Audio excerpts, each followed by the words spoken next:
Hi ஆடுகளம் families எல்லாருக்குமே வணக்கம். நம்மளோட நெக்ஸ்ட் கமிட்மெண்ட் அம்மாச்சத்திரம். ஆக்சுவலாக ஒரு பெரிய டோர்னமெண்ட், ஒரு ஊரில் 50,000 டோர்னமெண்ட் வச்சு மேட்ச் நடத்துகிறாங்க. ஸோ 2 நாளும் பர்ஃபெக்டாக மேட்ச், எல்லா மேட்சஸுமே 10 ஓவர் கொடுத்து நடத்திருக்காங்க. ஸோ நிறைய டீட்டெயில்ஸ் கமிட்டிலேருந்து கேட்டு தெரிஞ்சுக்கலாம். நான் பேக் கேமராவில் வந்துடுறேன்.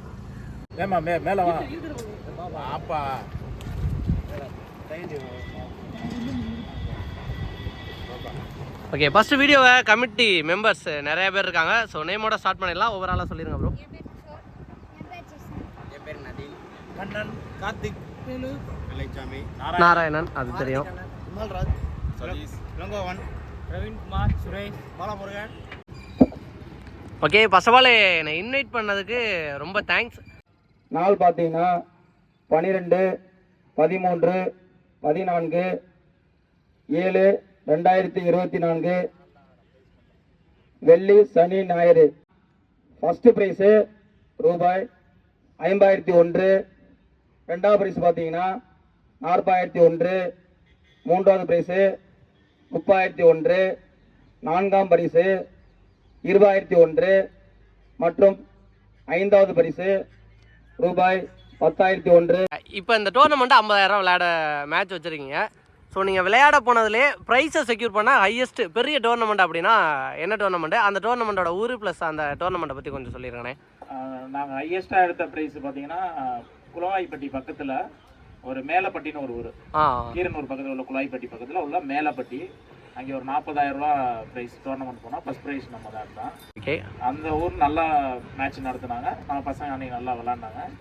இதில் நான் என்ன சொல்ல வரேன்னா, 25 வருஷமாக நான் விளாண்டுட்டு இருக்கேன். என்னோட சீனியர் ஒரு 2 பேட்ச் எனக்கு முன்னாடி விளாண்டுருக்காங்க எங்கள் ஊரில். அவங்களோட இருந்து நான் விளாண்டுட்டு இருக்கேன். இப்போ ப்ரைஸ் எடுக்கிறத எங்களோட இயரை பார்த்தீங்கன்னா கடைசியாக ஒரு 2 வருஷமாக தான் நாங்கள் ப்ரைஸே எடுக்கிறோம். ஆமாம், முக்கியமாக நானே இந்த விஷயம் கேட்கணும் அப்படின்னு இருந்தேன். ஒரு 2 வருஷத்துக்கு முன்னாடி ஏதாவது ஒரு டோர்னமெண்ட் என்ட்ரு பண்ணுவீங்க, விளையாட வந்து பார்த்துருக்கேன். ஆனால் ரீசெண்டாக ஒரு 1 இயரில் நிறைய டோர்னமெண்ட்டு, எந்த வீக் பார்த்தாலும் ப்ரைஸ் ஏதாவது ஒரு இடத்துல நல்ல ப்ரைஸ் செக்யூர் பண்ணிடுறீங்க. அதுக்கு முக்கியமான காரணம், ஸோ பின்னாடி வந்த யங்ஸ்டர்ஸ் என்ன மாதிரி சப்போர்ட் பண்ணி கொடுக்குறாங்க, அந்த விஷயத்த கொஞ்சம் சொல்லிடுங்கண்ணே. இதில் முக்கியமாக இதில் ப்ரைஸ் எடுக்கிற காரணம் என்னென்னா, ஒரு 4 சீனியர் இருக்கும். ஓ, ஓகே ஓகே, 4 சீனியரு. அதை விட முக்கியம் என்னன்னு பார்த்தீங்கன்னா, எங்களுக்குள்ள யங்ஸ்டர் அவங்க ஒரே செட்டாக இருக்காங்க. எந்த ஒரு தீய பழக்கமும் இல்லை அவங்கள்ட்ட. ஓ, சூப்பரான விஷயம். எந்த தீய பழக்கமே அவங்கள்ட்ட கிடையாது. நம்ம டீமோட 17 பேர் 18 பேர் விளாடுறோம். அந்த 17 பேரில் யாருமே ட்ரிங்க்ஸ் அடிக்க மாட்டானுங்க. எந்த ஒரு தீய பழக்கங்களும் கிடையாது. அடுத்து பார்த்தீங்கன்னா, இதில் நாங்கள் நிறையா டீம்ஸுக்கு வந்து என்று நாங்கள் எங்களால் கொடுக்க முடியலை. இந்த 16 டீமை வச்சு 10 ஓவர் நடத்தணும்னா எங்களுக்கு நாங்கள் கமிட்டியாக நாங்கள் முடிவு பண்ணோம். இன்னும் நாங்கள் நிறையா ஊர் விளாண்டுருக்கோம். ஒரு 50-60 ஊருக்கு மேலே அந்த சரௌண்டிங்கில் விளாண்டுருக்கோம். அவங்களுக்கெல்லாம் எங்களால் கொடுக்க முடியல. இந்த டைமில் அவங்கள்ட்ட நாங்கள் ஒரு பெரிய மன்னிப்பையும் கேட்டுக்கிறோம். நெக்ஸ்ட் இயரு அவங்களுக்கு நாங்கள் உள்ளே வந்து விளையாடுற மாதிரி ஒரு வாய்ப்புகளை ஏற்படுத்துவோம். 4 நாள் டோர்னமெண்ட் நடத்துகிற மாதிரி பிளானில் இருக்கோம். 24 டீமு, அதே 10 ஓவர் உதவி கட்டணம் செலுத்தி விளாடுறாங்க. நிறையா ஊர்ஸில் பார்த்தீங்கன்னா ப்ரைஸ் அமௌண்ட் அதிகமாக இருக்குது. ஆனால் ஓவர்ஸ் பார்த்தீங்கன்னா 2, 3, 4 அதிகபட்சம் 5 ஓவருக்குள்ளே முடிச்சிடுறாங்க. அது வந்து ஒரு மேட்ச் விளாடுற மாதிரி ஒரு இதே இல்லை. அதனால தான் நாம் என்னன்னா 10 ஓவர் எவ்வளோ டைம் ஆனாலும் சரி, காலையில் மேட்சை 8 மணி ஸ்டார்ட் பண்ணால் முடிஞ்சிரும்னு எங்களுக்கு தெரியும் நல்லா. அதனால நான் காலையில் மேட்சை எப்போவுமே 8 மணிக்கு ஸ்டார்ட் பண்ணிடுவோம். 8 மணிக்கு மேட்ச் ஸ்டார்ட் பண்ணுறது எப்படின்னா, நாங்கள் எந்திரிக்கிறது காலைல 5 மணிக்கெல்லாம் எந்திரிச்சிடுவோம். எந்திரிச்சு கிரவுண்டு வேலையெல்லாம் பார்த்துட்டு பிளேயர்ஸுக்கு மற்ற டீம் மெம்பர்ஸுக்கு ஃபோன் அடிக்கிறது மட்டுமே 4 பேர் ஃபாலோ பண்ணுவானுங்க. அதெல்லாம் பண்ணால் தான் அந்த பிளேயர்ஸு கரெக்டாக அவங்களும் வந்துடுவாங்க. அம்மாசத்திரம் 8 மணிக்கு நடத்திடுவாங்கன்னு அவங்களுக்கு தெரியும். ஸோ அதே மாதிரி நீங்கள் எடுத்த ப்ரைஸுங்கிறத தாண்டி உங்களுக்கு மறக்க முடியாத ஒரு மேட்ச், அது வின் பண்ண ஒரு மேட்ச்சு, லூஸ் பண்ண ஒரு மேட்ச்சு, அதை பற்றி கொஞ்சம் சொல்லிடுங்கண்ணே.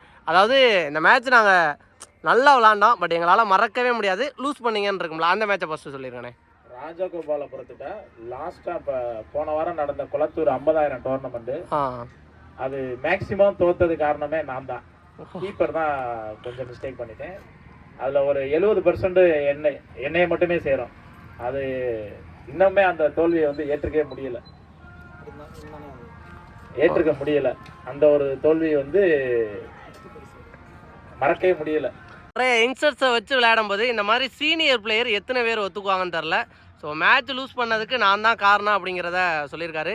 ஸோ இந்த மாதிரி ஜென்யூனான விஷயம் நிறைய இருக்கும்போது யங்ஸ்டர்ஸ் பின்னாடி வர்றவங்களாம் அந்த மாதிரி நல்ல விஷயத்த நிறைய கற்றுக்குவாங்க.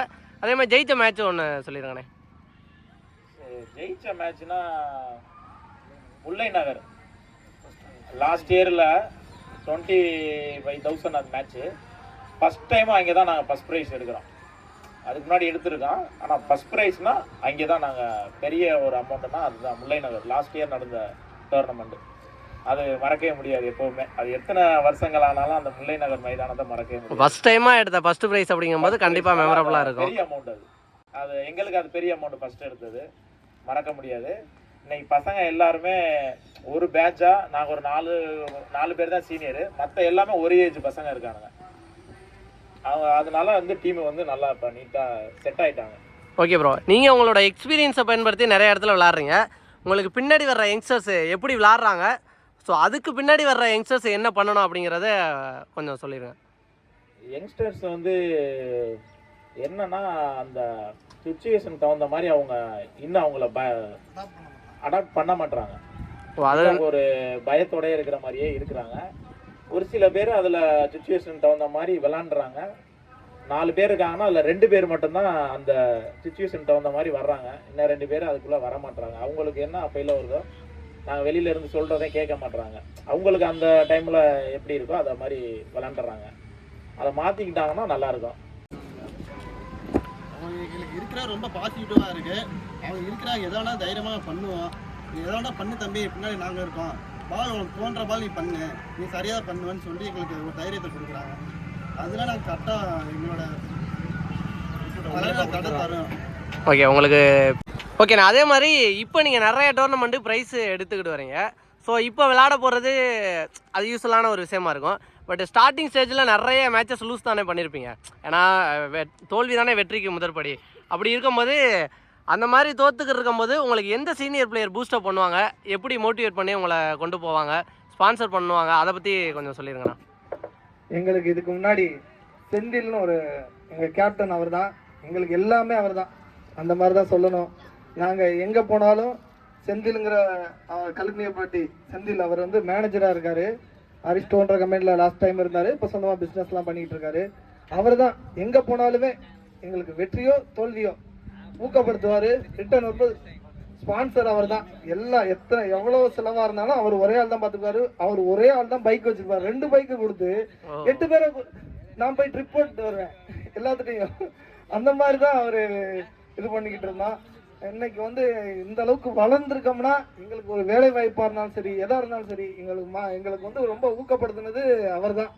அந்த மாதிரி ஒரு பிளேயரு, ரொம்ப பிடிச்ச சீனியரு, எங்களுக்கு அன்பிற்குரிய மாமா. அவர் எல்லாருக்குமே மாமான்னு தான் சொல்லுவான். இன்னொரு பிளேயர் இருக்காரு தர்மா, அவர் எங்களுக்கு முன்னாள் கேப்டனு. அவரும் நல்ல சப்போர்ட்டிவ் தான்.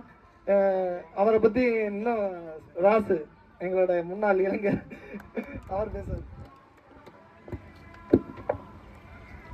தம்பி சொன்னாப்புல செந்தில்குமார் மச்சான்னு சொல்லிட்டு, அவர் இதுக்கு முன்னாடி பார்த்தீங்கன்னா எல்லா ஃபுல் ஸ்பான்சருமே அவர் தான். அதாவது இதுக்கு முன்னாடி ஒரு 5 வருஷத்துக்கு முன்னாடி 7 வருஷத்துக்கு முன்னாடி விளையாட போவான். ஜெயிக்கிறோமோ தோக்குறோமோ அந்த குவார்டர் ஃபைனல் செமி என்றுவான் பார்த்தீங்களா. முன்னாடி இப்போல்லாம் 5 பிரைஸ் வைக்கிறோம், 4 பிரைஸ் மட்டும்தான். 3 ரவுண்டு ஜெயிக்கணும். அந்த செமி என்றாகும் போது ஃபர்ஸ்ட் 2 ரவுண்டு எத்தனை டீமாக போடுறோம் ஜெயிச்சிருவோம். அது என்னன்னே தெரியல. எப்படியுமே ஒரு 30 மேட்ச் தோத்துருப்போம் தேர்ட் ரவுண்டு. நானே தம்பி நாராயணன் கார்த்தி இதெல்லாம் என்ன பண்ணிட்டோம்னா மனசு வரத்து போய் இனிமேல் விளாடவே கூடாது வேணாம்னு சொல்லிட்டு முடிவு பண்ணிட்டேன். 2 வருஷம் விளாடவே இல்லை. அப்போவே பார்த்தீங்கன்னா தம்பி விமல், கோபி, கௌதம, மெயினாக ரங்கராஜ், மாப்பிள்ள பெயிலின்னு செல்லம் அழைக்கப்படுற பாலகிருஷ்ணன், பாரதி, இவங்கெல்லாம் பார்த்தீங்கன்னா அப்புறம் அவங்க தான் விளாட ஆரம்பிச்சாங்க. ஆனால் வாங்கினேன் நான் போக மாட்டான். எப்படி இருந்தாலும் தேர்ட் தோத்துறோம் பார்த்துக்கலாம் சொல்லிட்டு இப்போ போக மாட்டான். கேப் விடுவோமேன்னு சொல்லிட்டு ஒரு 2 வருஷம் கேப் விட்டோம். அப்புறம் பசங்க நல்லா விளாண்டு வந்தாங்க. சரி அவங்கள ஊக்கப்படுத்தணுமே. அதுக்கப்புறம் தான் ஒரு மேட்ச் ஸ்டார்ட் ஆச்சு லாஸ்ட் ஒரு 3 வருஷத்துக்கு முன்னாடி. அப்புறம் கண்டினியூவாக போக ஆரம்பித்தான். இந்த ஒரு மேட்ச்லையுமே ஃபர்ஸ்ட் ஒரு வருஷம் நம்ம போயிட்டு பார்த்தோம். அதே மாதிரி இந்த 2 ரவுண்டு தோத்துருவோம் செய்ப்போம் இப்படி இருந்துச்சு. லாஸ்ட் 2 வருஷமா பசங்க நல்லா வெளிப்பிளேடாக விளாட்றாங்க. இன்னொரு விஷயம் என்னன்னா, தம்பி கார்த்தி சொன்னாப்புல மாமா செந்தில்குமாரை பற்றி. அவர் வந்து நம்ம டீமுக்கு விளையாட்டோட ஸ்பான்சர், ஸ்போர்ட்ஸோட ஸ்பான்சர் மட்டும் கிடையாது, இங்கே உள்ள ஒரு 5 பேருக்கு ஒரு வேலை வாய்ப்பு திறனை நல்லா ஏற்படுத்தி கொடுத்துருக்காரு. அரிஸ்டோல இதில் வந்து தம்பி நாராயணன், நாளாந்தன், பாலமுருகன், மாப்பிள்ளை பாலமுருகன், தம்பி முத்துகிருஷ்ணன், நிறைய பேர். விளையாட்டு மட்டும் கிடையாது, நல்ல அறிவுரை சொல்லுவார். நம்ம விளையாட வெட்டக்கூடாது மாப்பிள்ள, நம்ம வந்துட்டு நீங்கள் கம்பெனியில் இருக்கணும், ஒரு வேலையில் இருந்தால் தான் நான் அடுத்து நீங்களும் 4 பேரை உருவாக்க முடியும். இப்போ நான் வந்து சம்பாரிச்சேன்னா உங்களை பார்த்துக்கிட்டேன், அதுக்கப்புறம் நான் ஒரு ஃபேமிலியாக போயிட்டேன்னா அதுக்கப்புறம் நீங்கள் ஒரு 10 பேரை நீங்கள் உருவாக்கணும்னு சொல்லிட்டு விளையாட்டு மட்டும் இல்லை, ஒரு 5 பேருக்கு வேலை வாய்ப்பையும் அதிகப்படுத்தி கொடுத்தாரு. அந்த 5 பேரும் இல்லை, இன்னும் எத்தனை பேர் வந்தாலும் சரி பண்ணி கொடுப்பாரு. அதே போல தான் தர்மா மச்சானா நம்ம டீமுக்காண்டி நிறைய ஸ்பான்சர் பண்ணாங்க. இப்போ உள்ள யங்ஸ்டர் எப்படின்னா நல்லா கொஞ்சம் ஒரு இது மட்டும்தான், கொஞ்சம் பாசிட்டிவ் மட்டும்தான் கொஞ்சம் இருக்குது, அது 2 பேரும் சரி பண்ணுவாங்க, நல்லா விளாட ஆரம்பிப்பாங்க. இதில் வந்து என்னென்னா நம்ம டீமில் டிசிப்ளின் நல்லா இருக்குது, பழக்க வழக்கங்கள் நல்லா இருக்குது. ஒரு தீய தம்பி சொன்ன மாதிரி தீய பழக்கங்கள் எதுவுமே கிடையாது. சொன்னால் உடனே புரிஞ்சுக்குவாங்க. அதே மாதிரி நம்ம டீமோடது என்னென்னா சின்ன பசங்க இருக்கட்டும், நம்ம பெரிய பசங்க நம்ம போய் விளாடணும் அப்படிலாம் கிடையாது. அவங்களே சொல்லுவாங்க, ஆனால் இந்த டீம் வந்து இப்போ இருக்குண்ணா, நீங்கள் எப்படி விளாடுங்க, ஃபஸ்ட் நீங்கள் ஓப்பன் இருங்க, இல்லைனாக்கா நீங்கள் போயிட்டு இந்த இடத்துல இருங்க, அவங்களே சொல்லுவாங்க. அந்தளவு நல்லா ஜட்ஜ் பண்ணுறாங்க, நல்ல அறிவுத்திறன் வந்து நல்லா இருக்குது. டீமோட கணிப்பு வந்து சூப்பராக பண்ணுவாங்க நம்ம இளைஞர்கள் எல்லாருமே. அப்படிங்கும்போது நாங்கள் என்னென்னா அப்போது நீ போடான்னு சொல்ல மாட்டோம், அவங்க என்ன சொல்கிறாங்களோ அதை எடுத்து நல்லா இது பண்ணுவோம். இதை டீமோட கோஆப்ரேட் மட்டும்தான் இந்த நிலைமைக்கு வந்து நம்ம இருக்கிறோம். வாழ்த்துக்கள்.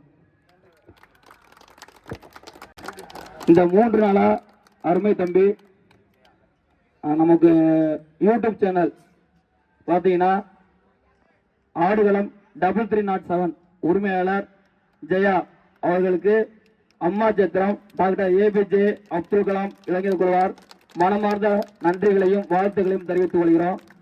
இனி நடக்கக்கூடிய அடுத்தடுத்த வருடங்களில் நீங்கள் வரணுங்கிறத நாங்கள் வேண்டி கேட்கிறோம். கண்டிப்பாண்ணே. நன்றி. நீங்கள் கூப்பிட்டீங்கன்னா அம்மா சத்திரம் எப்போ கூப்பிட்டாலும் ஓடோடி வந்துடுவேன். கண்டிப்பாண்ணே, உங்கள் அன்புக்கு அடிமை. சின்ன உரை உண்மையாகவே சீக்கிரம் முடிச்சிடலாம். இப்போ விளையாண்டுட்டு இருக்க எல்லா யங்ஸ்டருமே சூப்பர், நல்லாவே விளையாண்டுட்டு இருக்காங்க. ஏன்னா எல்லாரும் கேட்டாங்க ஏன் ஓப்பன் மேட்ச் வச்சிருக்கலாமே, ஒரு ஊர் கிரிக்கெட் ஏன் ஓப்பன் மேட்ச் வச்சிருக்கலாமே அப்படின்னு கேட்டாங்க. ஆனால் ஓப்பன் மேட்ச் வச்சா எங்கெங்க இருந்தோ அந்த டீம்ல இருந்து நம்ம நபரை எடுத்து விளையாடுவோம். நம்ம வீரர்கள் அவங்க வளரவே முடியாது, நம்ம வீரர்களுக்கு ஒரு வாய்ப்பை கொடுக்க முடியாது. அதனால எல்லா ஊரும் இனிமேல் மேட்ச் வச்சிங்கன்னா கண்டிப்பாக ஒரு கிரிக்கெட் போட்டியாக நீங்கள் நடத்துங்க. அப்போதான் ஒவ்வொரு கிராமத்துல இருந்தும் வீரர்கள் வந்து வளர முடியும்னு இந்த நேரத்தில் நான் தெரிவிச்சுக்கிறேன். அதே மாதிரி எல்லாரும் ஒற்றுமையா இருக்கும். அது சீனியர் பிளேயர் இன்னைக்கு விளையாடாம இருந்தாலும் அவங்க நிறைய சப்போர்ட், ஒயிட்டு, வெள்ளச்சாமி, சதீஷ்குமார், வேலு, சுப்பிரமணியம் பெரிய உதவிங்க. ஆனா விளையாட மாட்டாரு. ஆனா அவர் வந்து 3 நாள் மட்டும் இல்ல, ஒரு 15 நாளா செம்ம சப்போர்ட் பண்ணிருக்காரு. இந்த போட்டி வந்தாலும் சரி, திருவிழா வந்தாலும் சரி, அவ்வளவு சப்போர்ட்டிங். அது பொங்கல் விளையாட்டு போட்டி மிக சிறப்பா நடத்தக்கூடிய நம்ம வீரர்கள் அவர் வந்து அதே உதவி செஞ்சிருக்காரு. அதே மாதிரி சுப்பிரமணியண்ணா இவங்கள பற்றி சொல்லணும்னா 2 நாளுமே ஃபுட்டு அரேஞ்சு கரெக்டான டைமிங்க்கு எல்லாருக்கும் டிஸ்ட்ரிபியூட் பண்ணுறாங்க. ஸோ அதே மாதிரி அம்பேருக்கு என்ன தேவை, இங்கே கமிட்டிக்கு என்ன தேவை, எல்லாருக்கும் என்ன தேவை அப்படிங்கிறத பின்னாடி இருந்து ஒரு வேலை சூப்பராக பார்த்துக்கிருக்காங்க. வாழ்த்துக்கள் ப்ரோ. அதே மாதிரி ப்ரோ இது மாதிரி வெற்றி பெற அமௌண்ட் எல்லாம் என்ன பண்ணுவீங்க அப்படின்னு நிறைய ஊருக்கு கேட்டிருக்காங்க. அதே இந்த நேரத்தில் சொல்கிறேன், இதில் வரக்கூடிய அமௌண்ட்டை வந்து யாருமே பிரித்து எடுத்துகிட்டு போயிட மாட்டோம். இந்த அமௌண்ட் அப்படியே வச்சிருப்போம். ஒவ்வொரு நாளும் அக்கௌண்ட்ஸ் பார்த்து இதில் எவ்வளோ வரவு எவ்வளோ செலவுங்கிறத எங்களுடைய குழுவுக்கு நாங்கள் வாட்ஸ்அப்பில் நாங்கள் தெரிவிச்சுக்கிறோம். ஏன்னா அது நிறைய பேர் கேட்டாங்க, அதனால இந்த நேரத்தில் நான் பதிவு செஞ்சுக்கிறேன். இந்த பணத்தை யாருமே ₹1 நாங்கள் எடுத்துக்க மாட்டோம். இந்த பணத்தை மொத்தமாக இருக்கிற பணத்தை எல்லா டீம்லேயும் போய் நாங்கள் டோர்னமெண்ட்டில் விளையாடுவோம். மீதம் உள்ள பணத்தை அப்படியே சேவ் பண்ணி வச்சிருப்போம். பொங்கல் விளையாட்டு போட்டி நாங்கள் வருஷத்துக்கு ஒரு டைம் பொங்கல் விளையாட்டு போட்டி நடத்துகிறோம் எங்கள் கிராமத்தில். அவ்வளோ பணத்தையுமே எங்களுடைய குழந்தைகளுக்காக, மாணவர்களுக்காக தான் நாங்கள் செலவிடுவோமே தவிர வேற எந்த தவறான இதுக்கு வந்து நாங்கள் செலவு பண்ண மாட்டோம். எங்களுடைய இளைஞர்களுக்கு தான் நாங்கள் அந்த பணத்தை நாங்கள் செலவு பண்ணுவோம். அது மட்டுமல்ல, எங்களுடைய இங்க அம்மாசத்திரத்தில் இருக்கக்கூடிய கோயில்கள், அதாவது வேணுகோபாலசாமி திருக்கோவில் மற்றும் காசி விஸ்வநாதர் திருக்கோவிலுக்கு அன்னதானம் நடைபெறும். வாரம் சனிக்கிழமை இந்த எங்க கிராமத்துல அன்னதானம் நடக்கும். அதுக்கு எங்களுடைய அமௌண்ட்டை வந்து நாங்க கொடுப்போம். அந்த திருக்கோவிலுக்கும் கொடுத்து வாரம் அன்னதானத்துக்கு நாங்க பயந்துக்கணும். இந்த அமௌண்ட்டை ரொம்பவே நல்லாவே பயனடைகிற மாதிரி நாங்கள் செலவு பண்ணிட்டு நேரத்தை தெரிவிச்சுக்கலாம். நன்றி, வணக்கம். ஓகே, நன்றி, தேங்க்ஸ். டோர்னமெண்ட்டும் அண்ட் உங்களோட உடல்நிலம் இதே மாதிரி டிசிப்ளின் தொடர வாழ்த்துக்களை தெரிவிச்சுக்கிறேன். வாழ்த்துக்கள் ப்ரோ. தேங்க்யூ. நன்றி.